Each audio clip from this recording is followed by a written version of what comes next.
Hello everyone, कैसे हैं आप सभी। आज हम बहुत ही इंटरेस्टिंग कंसेप्ट के बारे में पढ़ने वाले हैं जिसका नाम है इलेक्ट्रिक करंट। तो ध्यान से समझिएगा क्या होता है हमारा इलेक्ट्रिक करंट, जिसको आप बचपन से पढ़ते आ रहे हो। 10th क्लास में भी आपने पढ़ा होगा,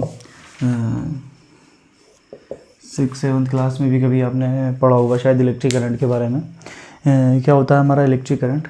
देखिए, बचपन में जब हमने एक डेफिनेशन इसकी पढ़ी थी, वहाँ हमने देखा था कि इलेक्ट्रिक करंट क्या होता है, the flow of charges in unit time. ठीक है, किसी भी एक एरिया है, अगर आपने ज़्यादा स्टैंडर्ड डेफिनेशन उसकी पढ़ी होगी तो वहाँ देखा होगा कि आपने कोई भी जो चार्जेस वहाँ से फ्लो हो रहे थे वो क्या थे, आपके यूनिट क्रॉस सेक्शन एरिया से फ्लो हो रहे थे यूनिट टाइम में, जिसे हम क्या बोल रहे थे, करंट बोल रहे थे। ठीक है, तो उसकी डेफिनेशन वहाँ हमने देखी होगी। तो वहाँ पर आपने देखा था जो चार्ज फ्लो हो रहे हैं, क्या फ्लो हो रहे हैं, आपके चार्जेस जो फ्लो हो रहे हैं वो चार्जेस कहाँ से फ्लो हो रहे हैं। ठीक है, यहाँ हम उसको अच्छे से हम डिफाइन करके यहाँ देखेंगे कि चार्जेस आपके कहाँ से फ्लो हो रहे हैं। किसी बच्चे से जब मैं जनरली पूछता हूँ क्लासेस में, तो ज़्यादा मैं मतलब उनसे डेप्थ में जाकर पूछता हूँ, तब जाकर वो बता पाते हैं कि सर जो चार्जेस फ्लो हो रहे हैं वो कोई क्रॉस सेक्शन एरिया से फ्लो हो रहे हैं। बट क्रॉस सेक्शन एरिया भी कैसे बनाया जाता है उसको भी ध्यान से समझिएगा कि किसी भी अगर हम जो हमारे रियल लाइफ ऑब्जेक्ट्स अगर हम देखते हैं, तो उन रियल लाइफ ऑब्जेक्ट्स में जो हम क्रॉस सेक्शन बनाते हैं वो कहाँ बनाते हैं, कैसे बनाते हैं, उसको भी हम ध्यान से देखेंगे। तो ध्यान से देखिएगा, एक अगर हमने 3D डायग्राम हम इस तरीके से लेते हैं। ठीक है, ये एक आपका सिलेंडर है। अब इस सिलेंडर में हमें बात करनी है कि करंट यहाँ से फ्लो हो रहा है। ठीक है, इस सिलेंडर में से तो करंट फ्लो का उसका मतलब क्या है, यहाँ से कोई भी आप क्या लोगे, इसमें क्रॉस सेक्शन एरिया लोगे, उस क्रॉस सेक्शन एरिया से क्या निकलेंगे आपके चार्जेस, वो भी किस में, यूनिट टाइम में।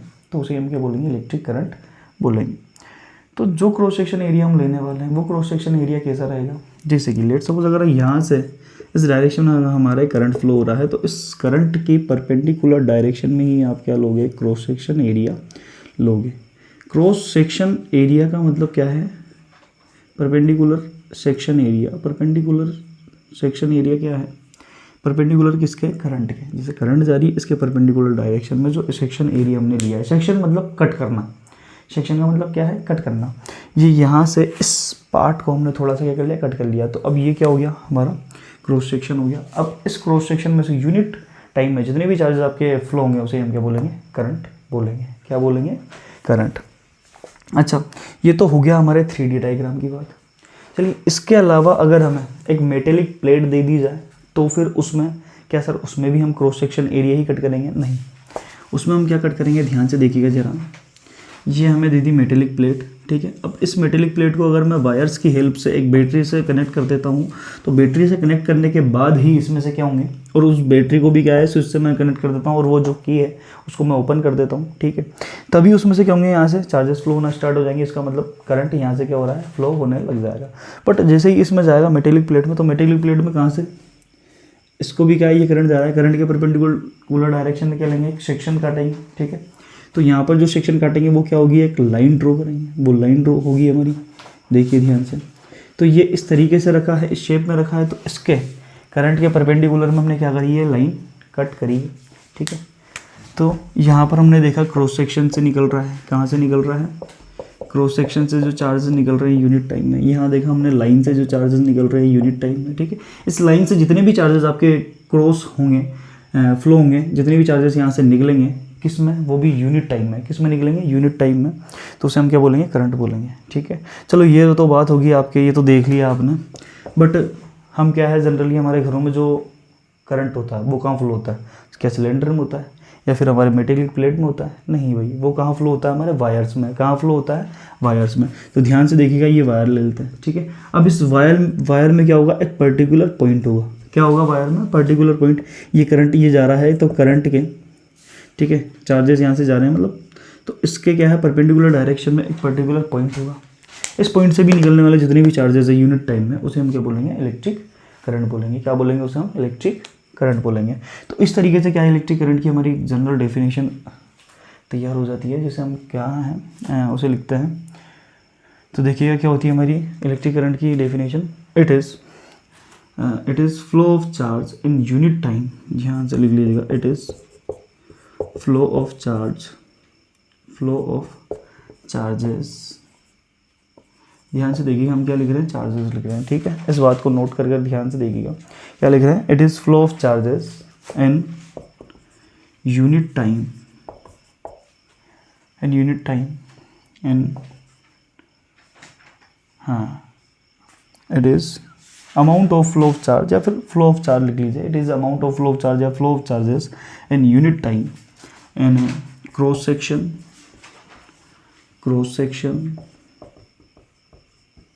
या फिर क्या है, अ लाइन, क्रॉस सेक्शन हो जाएगा, या फिर एक लाइन हो जाएगी, या फिर अ पॉइंट, कहाँ से, एक पॉइंट से, इन पर्टिकुलर डायरेक्शन, इन पर्टिकुलर डायरेक्शन। किस में जा रहा है भाई करंट आपके, पर्टिकुलर डायरेक्शन में। बात समझ में आ रही है। डायरेक्शन का बहुत मेजर रोल इंपॉर्टेंट है यहाँ पर, मतलब बहुत ही मेजर रोल है। पर्टिकुलर डायरेक्शन में जो हमारे फ्लो ऑफ चार्ज हो रहे हैं, कहाँ से, क्रॉस सेक्शन से हो सकता है, ए लाइन से हो सकता है, पॉइंट से हो रहा है, ठीक है। Amount of flow of charge in cross section area, cross section area लिख लेते हैं, ठीक है। हाँ, क्रॉस सेक्शन एरिया रहेगा, इन क्रॉस सेक्शन या क्रॉस सेक्शन एरिया लाइन, ठीक है, point in a particular direction is called electric current. क्या बोलते हैं इसे हम, इज कॉल्ड इलेक्ट्रिक करंट। चलिए, ये हो जाएगी हमारी इलेक्ट्रिक करंट की जनरल डेफिनेशन, ठीक है। तो ये होता है हमारे इलेक्ट्रिक करंट। जो चार्जेस हमारे हैं वो चार्जेस कहाँ से फ्लो हो रहे हैं, ये बात भी आपको ध्यान रखनी है कि भाई अगर हम कोई 3D डायमेंशन लेते हैं, 3D ऑब्जेक्ट लेते हैं, तो उसमें क्या है, क्रॉस सेक्शन से जो क्रॉस सेक्शन है वो भी कैसे कट कर रहे हैं हम, करंट के परपेंडिकुलर डायरेक्शन में कट कर रहे हैं, वहाँ से फ्लो हो रहा है। या फिर अगर एक हमारी मेटेलिक प्लेट है तो उस प्लेट में क्या है, एक लाइन्स है, वो भी परपेंडिकुलर है किसके, करंट के। समझ में आ रही है। या फिर हमारे एक पॉइंट से फ्लो होंगे जो चार्जेस, उसे हम क्या बोलेंगे, करंट बोलेंगे, ठीक है। तो यहाँ पर हमने क्या लिखी, एक लाइन लिखी है यहाँ पर कि एक पर्टिकुलर डायरेक्शन में, किस में लिखी, एक पर्टिकुलर डायरेक्शन में जो हमारे करंट फ्लो हो रहा है, ठीक है, उसे ही हम क्या बोलते हैं, सॉरी, पर्टिकुलर डायरेक्शन में जो चार्जेस फ्लो हो रहे हैं उसे ही हम क्या बोलते हैं, और वो भी यूनिट टाइम में, उसे हम क्या बोलते हैं, इलेक्ट्रिक करंट बोलते हैं। तो जैसे कि यहाँ ध्यान से समझना, पर्टिकुलर डायरेक्शन का मतलब क्या है, जैसे कि क्रॉस सेक्शन एरिया हमने ले लिया, क्या ले लिया, क्रॉस सेक्शन एरिया, ठीक है। अब इस क्रॉस सेक्शन एरिया में क्या है, इस डायरेक्शन में फ्लो हो रहे हैं आपके 10 प्रोटॉन। क्या फ्लो हो रहे हैं, 10 प्रोटॉन, जो हमारे लेफ्ट डायरेक्शन में जा रहे हैं, और इधर भी हमारे कितने जा रहे हैं, 10 प्रोटॉन ही जा रहे हैं, ठीक है। 10 चार्जेस मान लो, 10 चार्जेस इधर जा रहे हैं, 10 चार्जेस इधर जा रहे हैं। अब दोनों चार्जेस क्या कर रहे हैं, दोनों चार्जेस का अमाउंट क्या है, सेम है, और दोनों चार्जेस एक दूसरे को क्या कर दे रहे हैं, आपके कैंसिल आउट कर दे रहे हैं। तो इस कंडीशन में यहाँ से जो फ्लो होने वाला जो नेट चार्ज है, क्या है, जो नेट चार्ज है, वो नेट चार्ज हमारा क्या आ रहा है, 0। नेट चार्ज क्या आ रहा है, 0। तब नेट चार्ज 0 है, तो इस वजह से करंट कोई फ्लो होगा क्या, बिल्कुल नहीं होगा। समझ में आ रही है बात। अगर नेट चार्ज हमारा 0 है, दोनों तरफ से 10 आपके फ्लो हो रहे हैं, तो नेट चार्ज हमारा 0, नेट चार्ज की वजह से यहाँ से कोई भी करंट फ्लो नहीं होगा। समझ में आ रही है। तो अगर एक पर्टिकुलर डायरेक्शन, इधर से मैं 2 करंट और 2 प्रोटॉन और फ्लो करा दूँ, तो अब देखो यहाँ पर करंट की जो एफिशिएंसी वो ज़्यादा किधर है, इस डायरेक्शन में। तो यहाँ से नेट मतलब 12 चार्जेस आपके निकल रहे हैं, 10 इधर से निकल रहे हैं, कैंसिल आउट करेंगे तो 2 चार्जेस इधर जा रहे हैं, ठीक है। तो क्या है, एक पर्टिकुलर डायरेक्शन में भी करंट का फ्लो होना बहुत ज़रूरी है, नेसेसरी है। समझ में आई बात। चलिए, बहुत अच्छी बात है। अब आगे हम देखते हैं इस जो करंट हमने लिखा है, इलेक्ट्रिक करंट का फॉर्मूला, ठीक है। इलेक्ट्रिक करंट का फॉर्मूला क्या देगा भाई, आई इज इक्वल टू क्या है, क्यू अपॉन टी। क्या है, I is equal to Q upon T है। समझ में आ गई बात। क्यू मतलब चार्ज अपॉन टाइम। क्या है, चार्ज अपॉन टाइम। इसकी एसआई यूनिट वगैरह देख लेंगे भाई, है ना। एसआई यूनिट, सीजीएस यूनिट, सारी यूनिट्स देखेंगे इसकी क्या होती है, एसआई यूनिट क्या होती है, सीजीएस यूनिट। तो चार्ज, हाँ, इलेक्ट्रिक करंट की जो एसआई यूनिट है, SI unit of electric current की एसआई यूनिट क्या है भाई हमारे, ध्यान से देखिएगा। क्या होती है, चार्ज अपॉन टाइम। मतलब चार्ज अपॉन टाइम को क्या बोलेंगे, कूलम्ब अपॉन सेकेंड। कूलम्ब भी एसआई यूनिट है और सेकंड भी क्या है, SI unit. Coulomb upon second को हम क्या बोलते हैं, एम्पियर बोलते हैं। क्या बोलते हैं, coulomb upon second is equal two ampere. क्या है आपके, एम्पियर। ये इसकी एसआई यूनिट हो जाती है। कूलम्ब अपॉन सेकंड भी याद रख लेना है और एम्पियर भी याद रख लेना है। एम्पियर तो वैसे याद होगी सी आपको बचपन से, कूलम्ब अपन सेकंड भी याद ही होगी, पर थोड़ा ध्यान नहीं आता इंस्टेंट अगर पूछ लिया जाए तो आप लोगों से, है ना। तो ये ऐसा यूनिट हो जाएगी। और CGS हम देखते हैं, CGS यूनिट गड़बड़ है बेटा CGS यूनिट में, ठीक है, ऐसा ही तो कोई दिक्कत नहीं है, CGS में गड़बड़ है। CGS क्या होती है, इसकी एब कूलम्ब क्या होती है, जैसे वहाँ पर चार्ज की देखी थी, चार्ज की क्या थी इलेक्ट्रोस्टैटिक में, चार्ज की एब कूलम्ब थी, उसी मैनर में हम देखेंगे इलेक्ट्रिक करंट की एब एम्पियर, क्या देखेंगे, एब एम्पियर, एब एम्पियर देखेंगे। और CGS और SI यूनिट में जो रिलेशन आता है वो रिलेशन भी देख लेते हैं। इसकी यूनिट में relation between CGS and SI unit. CGS और SI यूनिट में जो इसका रिलेशन है वो रिलेशन देख लेंगे ध्यान से। क्या होता है, 1 एम्पियर इज इक्वल टू कितना होता है भाई आपके, 1 एम्पियर इज इक्वल टू 1/10 एब एम्पियर, 1/10 एब एम्पियर। ये इसका रिलेशन होता है SI और CGS यूनिट के बिटवीन। तो ये चीज़ भी हम ध्यान रख लेंगे, ठीक है। 1 एम्पियर इज इक्वल टू क्या होगा, 1/10 एब एम्पियर। अच्छा, अब हम देखते हैं यहाँ पर जो चार्ज है, सॉरी जो करंट है हमारा, देखिए एक होगा हमारे एवरेज करंट, क्या देखेंगे, एवरेज करंट। तो करंट क्या है हमारा, एवरेज करंट में क्या हो जाएगा, del Q divide by del T, ठीक है, डिफरेंस हो जाएगा ना, माइनस से छोटा सा डिफरेंस। तो डेल Q मतलब क्या है, Q final minus Q initial, charge जो फाइनल है minus charge initial upon T final minus T initial, या फिर T2 माइनस T1 कह सकते हैं, या डेल T लिख सकते हैं, कोई गड़बड़ नहीं है।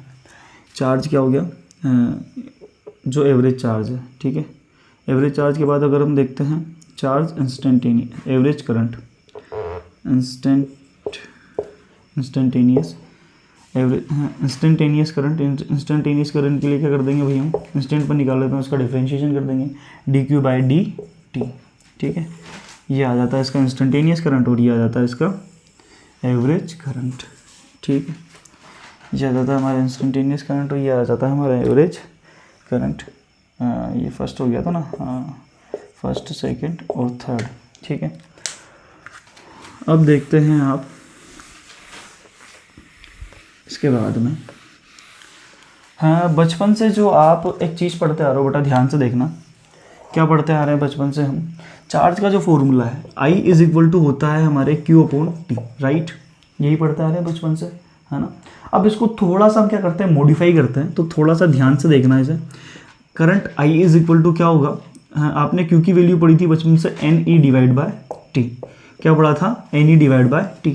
तो आपने यहाँ देखा था कि यार जो करंट फ्लो हो रहा है, क्या फ्लो हो रहा है बच्चों, करंट जो फ्लो हो रहा है वो किसकी वजह से, E का मतलब क्या है, इलेक्ट्रॉन से, क्या है, इलेक्ट्रॉन्स। अब बचपन से आपने पढ़ा था कंडक्टर के बारे में, पढ़ा था कंडक्टर में क्या होते हैं, जो करंट वहाँ फ्लो होता है वो किसकी वजह से होता है, फ्री इलेक्ट्रॉन्स की वजह से करंट वहाँ पर क्या होता है, फ्लो होता है।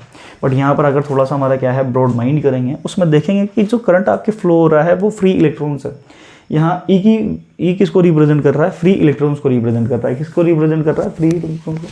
तो आपने क्या यही पढ़ा है क्या, सिर्फ फ्री इलेक्ट्रॉन्स की वजह से ही करंट फ्लो होता है, नहीं भाई।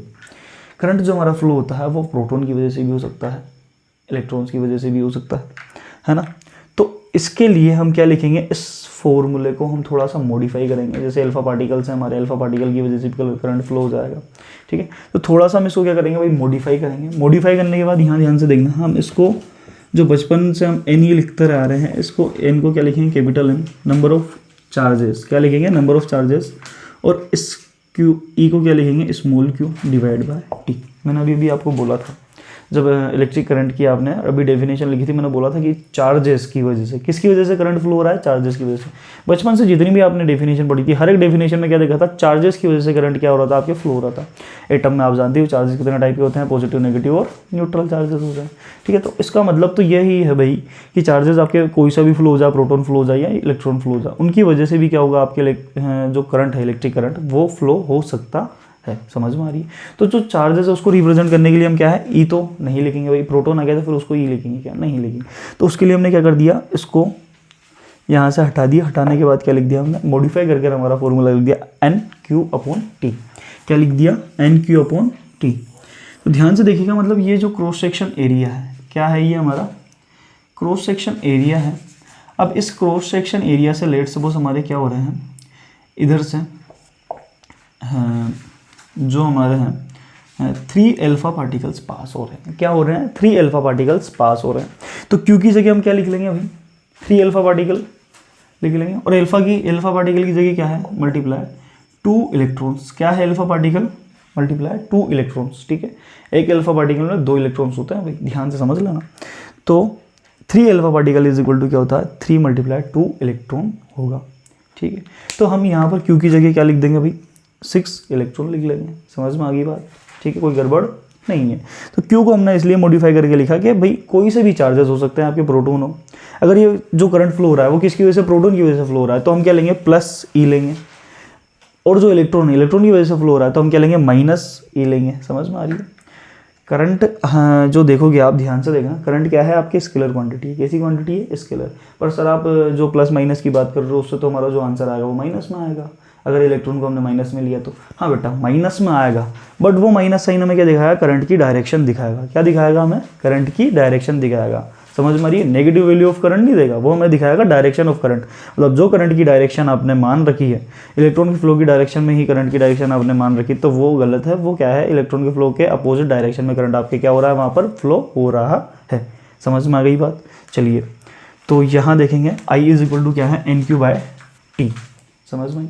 इधर से देखो, अगर ये प्रोटॉन आपके 5 प्रोटॉन अगर फ्लो हो रहे हैं तो हम क्या ले लेंगे? प्लस का 5 ई ले लेंगे। बात समझ में आई? बात क्लियर हुई? चलिए, तो यहाँ पर इसको हम थोड़ा सा और मॉडिफाई करके एक और फॉर्मूला यहाँ लिखते हैं भाई।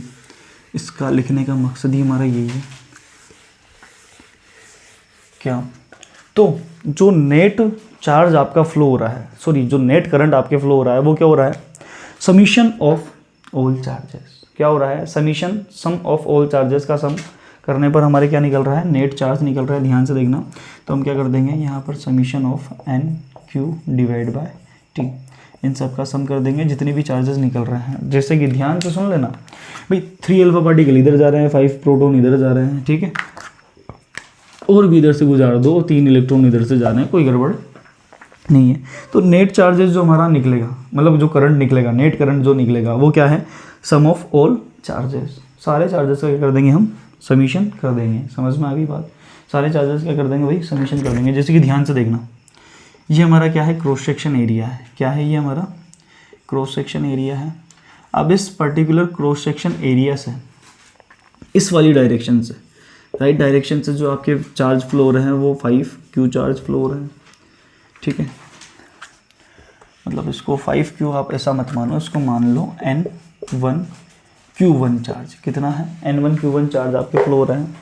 इधर वाली डायरेक्शन से चार्ज फ्लो हो रहे हैं आपके N2 minus Q2 charge flow हो रहा है। इधर वाली डायरेक्शन से चार्ज फ्लो हो रहा है आपके N3 Q3 हो रहा है। इधर वाली डायरेक्शन से चार्ज फ्लो हो रहा है आपके N4 minus Q4 charge flow हो रहा है। समझ में आ गई? तो यहाँ पर जो करंट निकलेगा वो नेट करंट हमारे क्या हो जाएगा? सबका हम क्या कर देंगे? समीशन कर देंगे। क्या कर देंगे? सबका समीशन। समीशन मतलब प्लस कर देंगे। तो ध्यान से देख लेना, इधर वाला N1 Q1 फिर प्लस क्या हो जाएगा? N2 Q2।